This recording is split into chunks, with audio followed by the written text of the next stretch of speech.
Alô, galerinha do canal BioOnline, da plataforma BioOnline, tudo bem? Eu sou o professor Marcos André e na aula de hoje nós vamos falar um pouquinho sobre classificação biológica, ou seja, sobre taxonomia.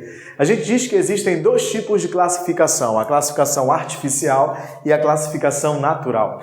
A classificação artificial é aquele tipo de classificação que não leva em consideração critérios que são ditos, entre aspas, científicos.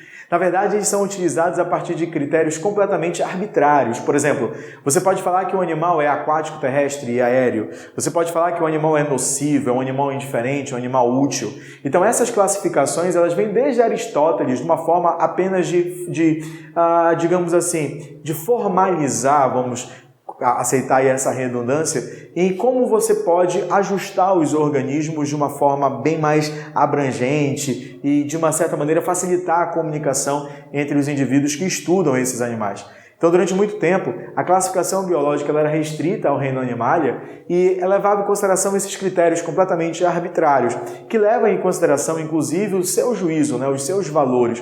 Por isso, é um critério que é classificado como artificial. No entanto, hoje em dia nós utilizamos dentro do nosso ramo da biologia, da sistemática, da taxonomia, uma classificação natural, na qual você tende a utilizar algum tipo de característica, algum tipo de perfil para aproximar ou afastar determinados tipos de seres vivos. Dentro desse contexto, existe o que nós chamamos de fenética e existe o que nós chamamos de filogenética. A fenética ela reúne todas as características em comum e estabelece assim um grau de parentesco. A filogenética, por outro lado, vai trabalhar basicamente ou fundamentalmente com relação filogenética, com ancestralidade, e ela é montada baseada fundamentalmente na comparação de moléculas como proteína, DNA e RNA. A nossa classificação natural ela tem um pai, A classificação dos seres vivos, que é justamente o Linneu. O Linneu foi um cara que sistematizou essa classificação, classificando, desculpa a redundância, pessoal, organizando os seres vivos, talvez seja, para não ficar tão repetitivo, organizando os seres vivos em categorias chamadas de categorias taxonômicas. As categorias taxonômicas hoje utilizadas faz com que nós possamos montar uma palavrinha, que seria reficofage. E o que significa cada início, ou cada sílaba? Seria reino, filo, classe, ordem, família, gênero e espécie. Reficofage, reino, filo, classe, ordem, família, gênero e espécie. Essas são as principais categorias taxonômicas que nós utilizamos para classificar os seres vivos e assim estabelecer uma proximidade ou um distanciamento entre eles. Fiquem atentos a um ponto interessante. Em qualquer sistema de classificação natural, nós utilizamos a espécie como nível base. Então, a espécie é o nível base. Mas o que é espécie? Espécie, de acordo com Ernest Mayr, seria um conjunto de indivíduos morfologicamente semelhantes, cromossomicamente iguais, com capacidade de cruzamento entre si, gerando descendentes férteis. Vou repetir. Morfologicamente semelhantes, cromossomicamente iguais, com capacidade de cruzamento entre si, gerando descendentes férteis. Esse é o conceito de espécie, segundo Ernest Mayr. Então, há a possibilidade de cruzamento, há a geração de descendentes férteis, ou seja, persiste o fluxo gênico. Isso é importante. A persistência do fluxo gênico é fundamental para que você possa caracterizar como indivíduos da mesma espécie. No entanto, como é o nível taxonômico base, foi necessário estabelecer um critério para que viesse a facilitar a comunicação entre pesquisadores. Exemplo, se você está aqui no Brasil, você vai chamar cachorro, mas se você for aos Estados Unidos, você vai chamar dog. Se você for, por exemplo, a um outro país, você vai utilizar um outro nome associado àquele animal. No entanto, se você utilizar a expressão ou a palavra canis familiares, se você utilizar a palavra homo sapiens, se você falar de musca doméstica, independentemente do país que você esteja, se você estiver lidando com pessoas que estudam classificação, eles vão saber a que animal você está fazendo referência. Então, a nomenclatura biológica, nomenclatura científica, foi uma regra também estabelecida por Linneu e foi fundamental, ela foi essencial para facilitar a comunicação entre os pesquisadores e assim, de uma certa maneira, sistematizar ainda mais todo esse trabalho árduo, difícil, minucioso de classificação dos seres vivos. E a nomenclatura que nós tradicionalmente utilizamos é dita binominal. Por quê? Porque todo nome de uma espécie apresenta dois termos. Um termo que é o epíteto genérico e o outro termo que é o epíteto específico, termo genérico ou termo específico, respectivamente. O primeiro nome indica o gênero, o segundo nome qualifica o gênero para determinar a espécie. Por exemplo, Panthera leo, Panthera tigris. Vejam que tem dois nomes. Panthera leo e Panthera tigris são duas espécies diferentes, mas acompanha, elas têm em comum o primeiro termo que indica o gênero.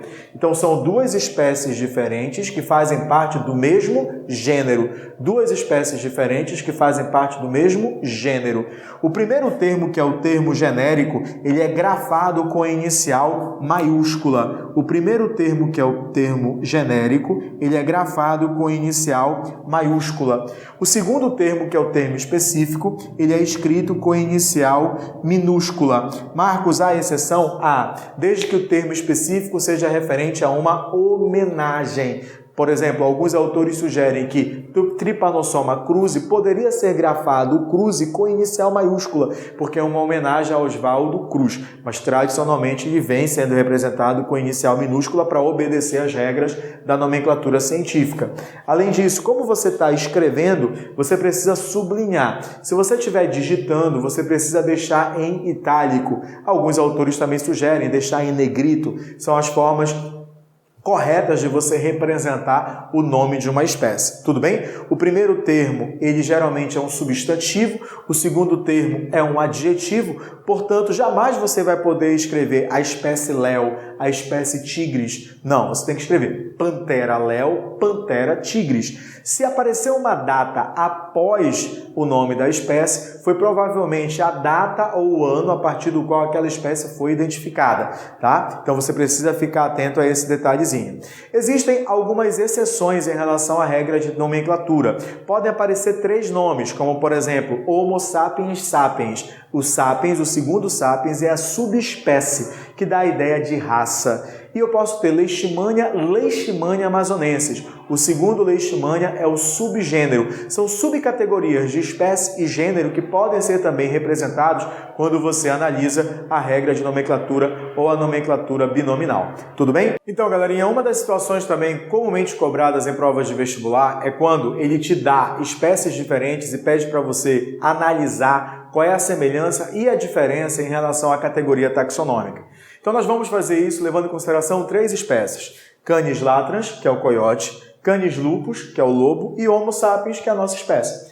Então eu montei aqui uma tabelinha levando em consideração as categorias taxonômicas: reino, filo, classe, ordem, família, gênero e espécie. Tudo bem? Então vamos lá. Desde a base. A base é a espécie. Então Canis latrans, Canis lupus e Homo sapiens. Fiquem atentos que Canis latrans e Canis lupus, o que tem em comum? O primeiro termo. O que o primeiro termo indica? O gênero. É o termo genérico. Então significa dizer que tanto o coiote quanto o lobo fazem parte do mesmo gênero, que é o gênero Canis. Já o Homo sapiens pertence ao gênero Homo. Perceba que a diferença entre Canis lupus, Canis latrans e Homo sapiens já se dá logo de cara. São espécies diferentes, então na segunda categoria, que seria a categoria de gênero, já há diferença entre eles. A família que o cão pertence é a família Canidae, já o homem pertence à família Hominidae. A ordem carnívora, já o homem pertence à ordem dos primatas.